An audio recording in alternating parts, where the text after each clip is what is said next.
eles tinham a confiança de Nabucodonosor. Eles tinham responsabilidade diante do rei. Mas mesmo com tudo isso, na hora de botar à prova a fé deles no Deus que servia e se submeter ao homem, eles preferiram perder o cargo. Eles preferiram ficar contra todo mundo, porque todos se prostraram. Imagine, milhares de pessoas se prostrando e só você de pé. Você vai ficar em evidência, porque a nossa fé nos expõe. Porque as pessoas estão acostumadas a pecar. Desculpa a palavra, mas as pessoas estão acostumadas a falar sacanagem. E você está ali no meio. Mas a sua fé, ela vai decidir. O nível da fé que está dentro de você vai decidir se você também vai falar besteira ou se você não vai se envolver naquilo. Por isso que eu estou te falando hoje, a nossa fé ela vai ser exposta. Porque aqueles homens ficaram em evidência, todo mundo ajoelhou, eles não ajoelharam. A fé deles os expôs. E talvez a sua fé não está se expondo, porque ela é pequena, porque você está negociando, porque você quer estar bem com todo mundo. E você acaba esquecendo dos princípios de Deus, da vontade de Deus, para poder fazer como todo mundo faz. Para fazer como as pessoas fazem. Você vai lá para o livro de Atos, você vai ver Pedro falando assim, ó. Espera aí, pessoal. Mais vale obedecer a Deus ou aos homens? Porque queriam que Pedro parasse de falar de Jesus. E ele faz a pergunta. Mais vale obedecer a Deus ou aos homens? E ele mesmo responde, ele faz uma de filósofo. Eu não posso deixar de falar daquilo que eu tenho visto e ouvido. Aleluia. O apóstolo Paulo, em uma de suas cartas, ele chega a dizer, olha, eu não falo para agradar a homens, porque se eu agradar a homens, eu vou desagradar a Deus, porque o homem é pecador. E para agradar a determinadas pessoas, eu tenho que ser conivente com os erros delas. Eu tenho que me tornar igual a elas. Porque eu quero estar bem com ela. Mas eu desagrado a Deus. A fé desses homens os expunha. E talvez a nossa fé não está nos expondo. Porque estamos negociando. Porque estamos aceitando. E eles sabiam das consequências por não se prostrarem diante daquela imagem. Porque o rei já tinha decretado, quem não se prostrar vai ser lançado na fornalha. Eles sabiam que iam receber ataques. Eles sabiam que iam perder a boca rica. Eles sabiam que ia perder o status. Eles sabiam que muitos ficariam contra eles.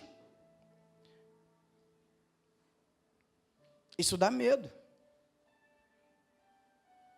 Porque muitos têm abandonado a Cristo, até, vamos falar assim, não, tem sentido, pastor, poxa, que o maior, olha, ou Cristo a mim, você vai ter que escolher, ou você continua com Jesus, ou você continua comigo.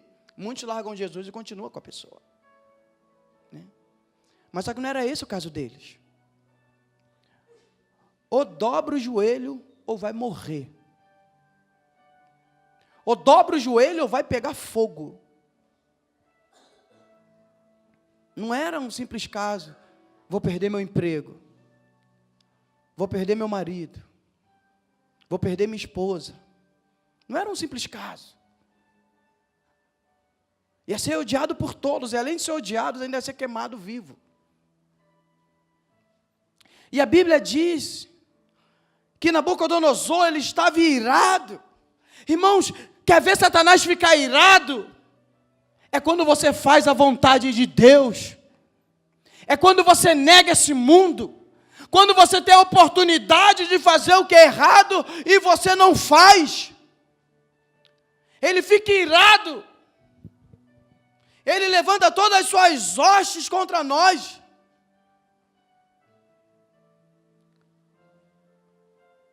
E às vezes, não fazemos isso. E o rei falou para eles: olha, se vocês não se dobrarem, nós vamos lançar vocês no fogo. E eu quero ver que Deus vai salvar vocês. Ainda estava ameaçando eles sobre o Deus deles. E eles falaram: olha, Nabucodonosor, sobre isso aí você não precisa falar não. Irmãos, essa frase aqui para mim, ela é uma das melhores da Bíblia. O que eles disseram, né? Que é o versículo 17. Se o nosso Deus, a quem servimos, não nos livrar, se o nosso Deus, a quem servimos, quer livrar-nos, Ele nos livrará da fornalha de fogo ardente das suas mãos, ó reis. Ao 18, se não, fica sabendo, ó rei, nós não serviremos a teus deuses, nem adoraremos a imagem de ouro que você levantou. Essa para mim é uma das melhores passagens da Bíblia. Olha, vou traduzir. Deixa eu dizer uma coisa para você, rei. Cremos que Deus pode nos livrar, sim.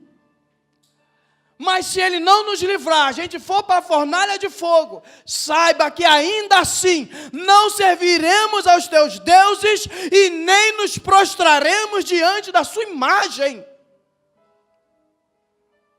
Irmãos, essa é uma das falas mais lindas que existe na Bíblia. Sabe por quê? Porque a fé deles não estava canalizada para o emprego. A fé deles não estava canalizada para a família.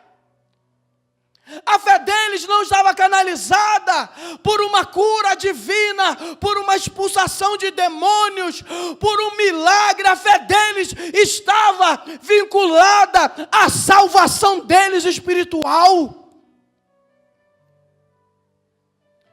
Eu preciso entender isso. Podemos ter fé para diversas coisas e temos que ter, mas a principal e a mais importante, é aí que falhamos. É a fé para a salvação. Eu posso perder tudo, mas eu não posso perder a minha fé para a salvação. Jesus falou para Pedro: Pedro, deixa eu te dizer uma coisa, Satanás vai vir perturbar a sua vida. Mas eu orei ao Senhor. Sabe para quê? Jesus não orou para que Deus protegesse Pedro de Satanás. Não orou não, irmãos. A gente questiona: por que, Senhor, tu deixaste Satanás me perturbar? Por que, Senhor, tu deixaste eu passar por isso?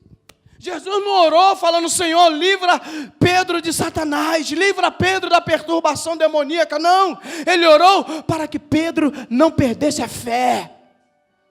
Porque ela é tudo na nossa vida diante de Deus.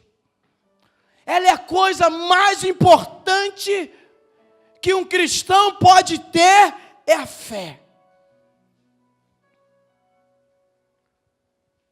Que eles estão aqui nos ensinando. Porque pode acontecer o que for, nada nem ninguém pode roubar a sua fé. Pode acontecer o que for, nada nem ninguém pode roubar a sua convicção em Deus. Isso não quer dizer que eu não vou ficar triste. Isso não quer dizer que eu não vou chorar. Isso não quer dizer que às vezes, eu vou ficar com medo. Não, mas roubar minha fé para a salvação, não. É diferente.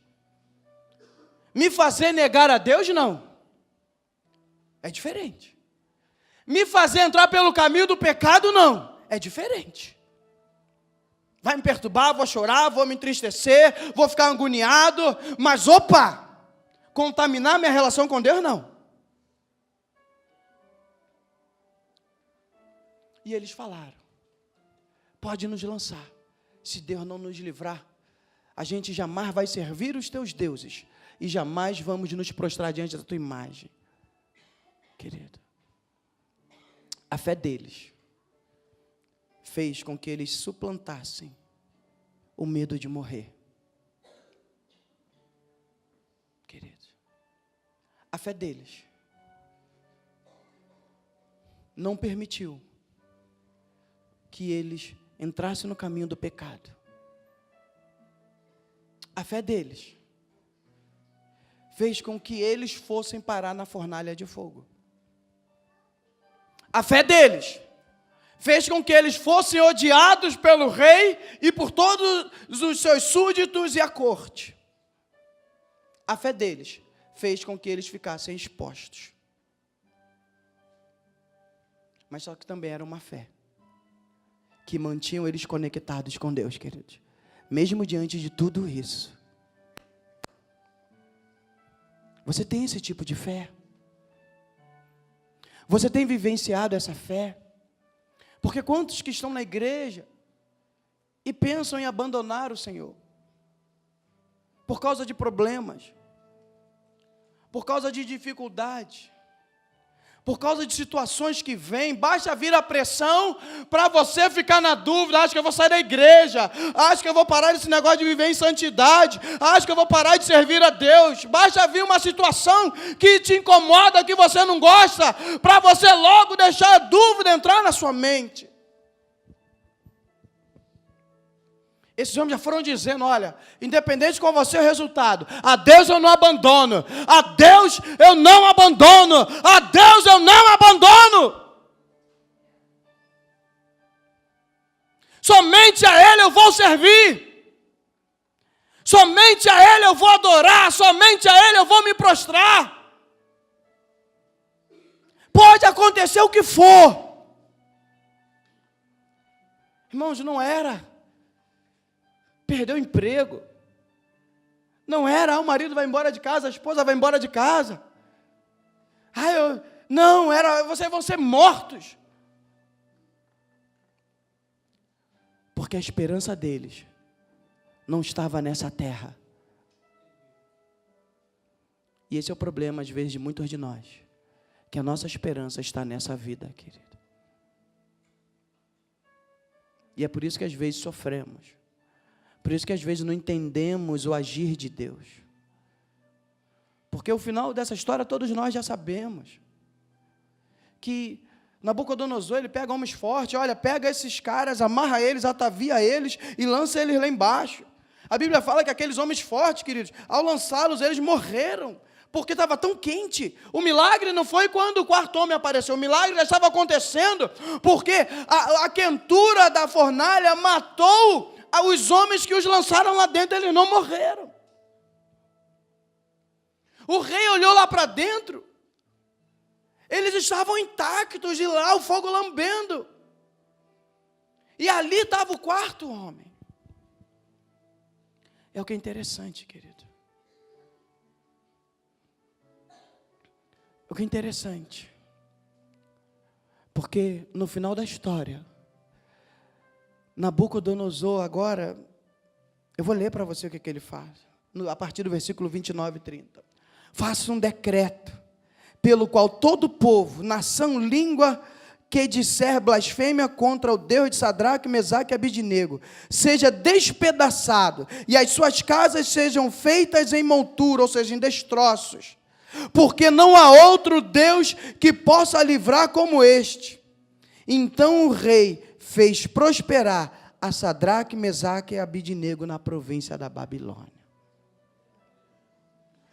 Se aqueles homens não fossem fiéis,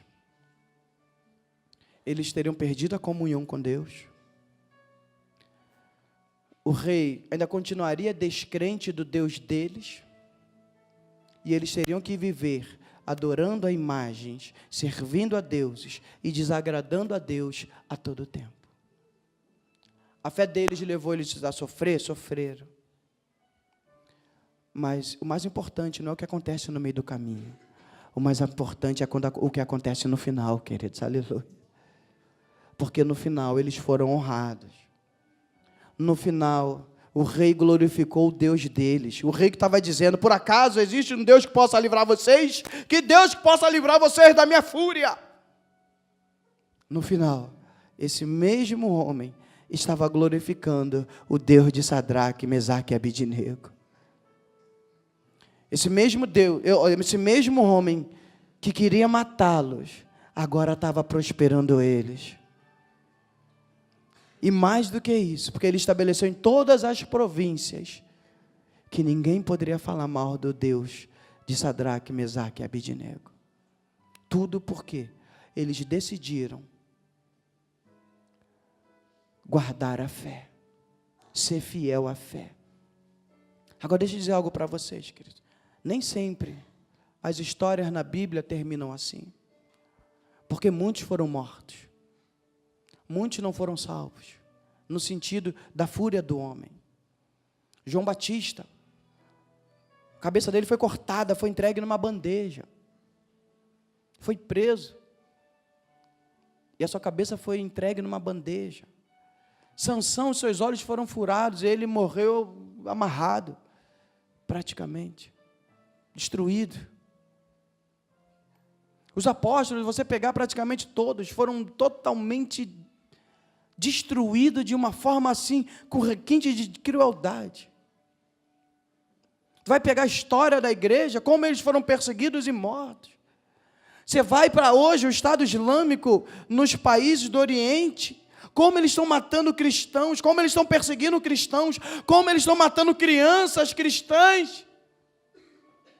E tu vai dizer assim, por que Deus não está livrando?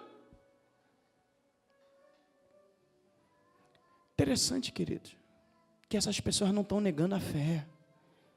Sabe por que elas estão morrendo? Porque elas não estão negando a fé. Porque elas preferem morrer do que abandonar ao Senhor. E elas estão morrendo. E talvez você está abandonando por causa de um probleminha que você teve. Por causa de uma decepção que você teve. Por causa de uma briguinha que você teve. Por causa de uma oferta, de uma pressão que você sofreu. Por que essas pessoas estão morrendo e não estão abandonando o Senhor?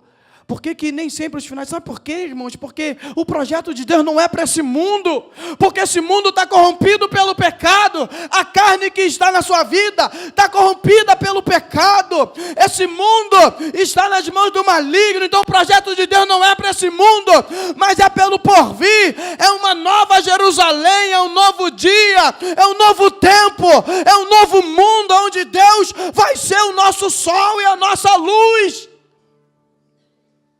Foi por isso que eles preferiram morrer do que negar ao Senhor, do que se prostrar a Nabucodonosor.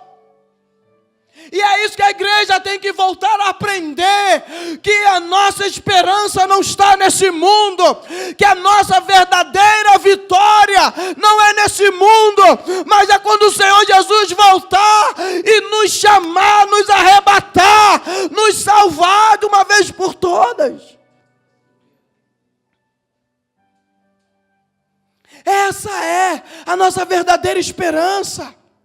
Essa tem que ser a fé inabalável que eu tenho que guardar dentro de mim, que vai me fazer enfrentar tudo e todos, inclusive a morte. Mas eu não abandono o meu Senhor, por nada e nem por ninguém. Vou sofrer? Vou, porque ninguém gosta de ser abandonado. Mas a minha fé, a minha salvação não. Essa eu não vou perder não. Essa não. Essa não, querido. E essas pessoas preferiram a morte